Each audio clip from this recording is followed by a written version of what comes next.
bumaba sa pwesto.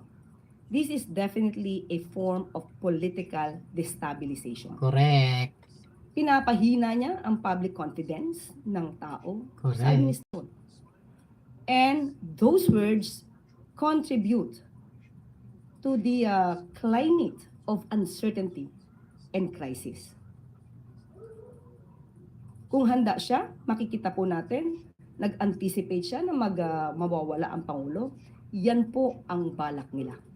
Yan po ang nasa isip nila. At yan po ang ginagawa nila ngayon. Sorry ma'am, last. Ito yung mga nakalista ko sanang tanong. Aside from resignation calls, there are also talks of succession, talks of a transition council, civilian military junta. Lahat po yan nakaangkla sa pag-question sa fitness to lead ng Pangulo. Direct question ma'am, is the President fit to lead and is he in control? Tinatanong pa po ba yan? Of course. Nakikita natin ang trabaho ng Pangulo. Araw-araw, hindi humihinto sa pagtatrabaho. Hindi nga po nakakapagbakasyon. At hindi nakakapunta sa beach para mag-swimming. So sino po ba talaga ang ready na maging leader ng bansa? Walang iba kundi ang Pangulong Marcos Jr. Correct. Thank you very much. BBM lang. Follow-up question, Eugene Fernandez, IBC 13. Yusek, I would like to have a follow-up question regarding kay Zaldico. Yusek, since na-mention nyo, gusto nyo matapos na muna yung sinasabi ni Zaldico, how important it is for the palace to listen yung lahat ng sasabihin ni Zaldico? Kung nagiging parte po ito ng balita at ito po ay nagiging issue, hindi naman po hindi pwedeng pakinggan ito.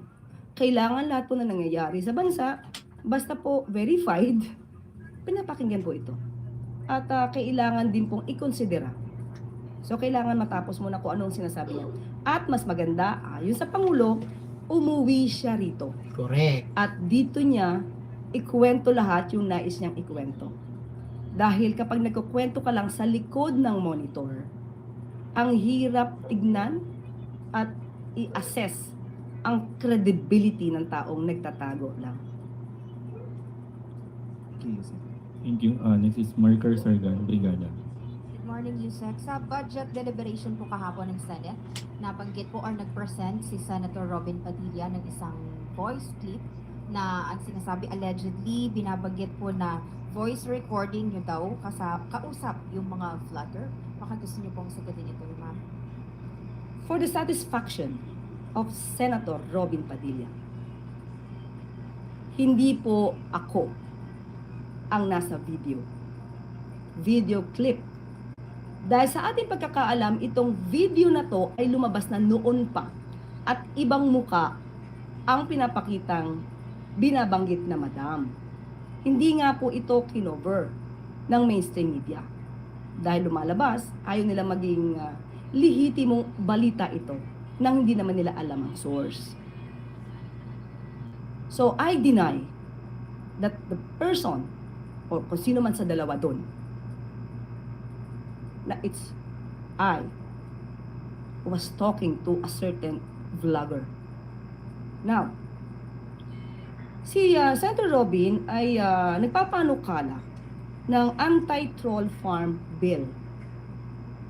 Maganda ang kanyang adhikain, maganda ang kanyang pinapanukalang batas, troll farm for fake news. Sana maging modelo din po si Senator Robin. Modelo na hindi magpapagamit o magpapabiktima sa troll farm na nagpapakala ng fake news. Sabi nga po ni Senator Loren kahapon, you should know first your source. And since dininay niyo po na kayo, ma'am, may balak po ba kayong gawing legal na aksyon regarding dito sa audio clip?